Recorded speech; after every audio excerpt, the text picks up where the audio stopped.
নমস্কাৰ মোৰ মৰমৰ ছাত্ৰ ছাত্ৰীসকল, আশা কৰোঁ সকলোৰে খবৰ ভাল।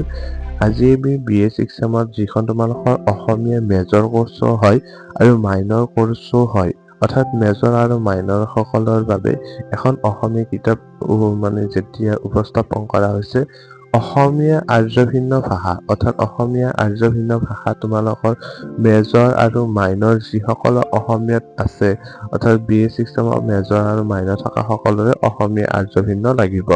এতিয়া আমি কোৰ্চটো মই প্ৰথমতে আৰম্ভ কৰিছিলো, কিন্তু কোৰ্চটো মই খাতা হিচাপত আৰম্ভ কৰিছিলো, কিন্তু কোৰ্চটো তোমালোকৰ সেই হিচাপে নহয়। কোৰ্চটোত বহুতখিনি আছে, অৰ্থাৎ ইউনিট 1ত অষ্টিক জনগোষ্ঠী বহুতখিনি আছে, তিব্বত জনগোষ্ঠী বহুতখিনি আছে।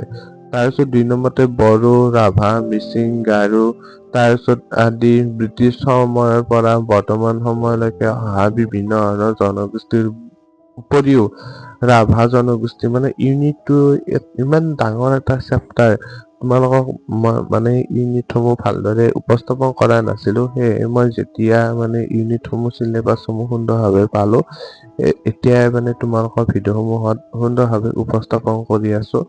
ৰাভাৰ উত্তৰণৰ স্থিতি, মিচিং ভাষাৰ উত্তৰণৰ স্থিতি, এইবিলাক ইউনিট 2তে আছে।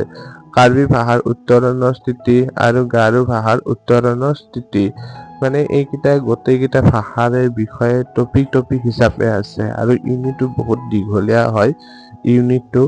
তাৰপিছত ইউনিট 2 বুলি নহয়, ইউনিট 3টো তোমালোকৰ অলপ দীঘল আছে। অসমৰ আৰ্যভিন্ন ভাষাৰ ধ্বনিগত বৈশিষ্ট্য, অসমীয়া আৰ্যভিন্ন ভাষাৰ ৰূপগত বৈশিষ্ট্য, আৰ্যভিন্ন ভাষাৰ বাক্যগত বৈশিষ্ট্য, অৰ্থাৎ অসমীয়া আৰ্যভিন্ন ভাষাৰ ইয়াত বৈশিষ্ট্যসমূহ আছে, ৰূপগত বৈশিষ্ট্য আছে, ইয়াত বাক্যগত বৈশিষ্ট্যসমূহ ইয়াত পাবা।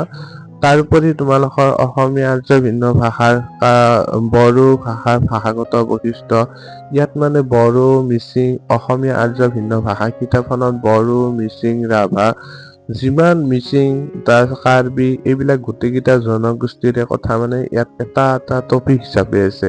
সেই ইউনিটসমূহ বহুত দীঘল। ইউনিট 3টোতো বহুত দীঘল হয়। গাৰো ভাষাৰ ভাষাগত বৈশিষ্ট্য, গাৰো ভাষাও আছে।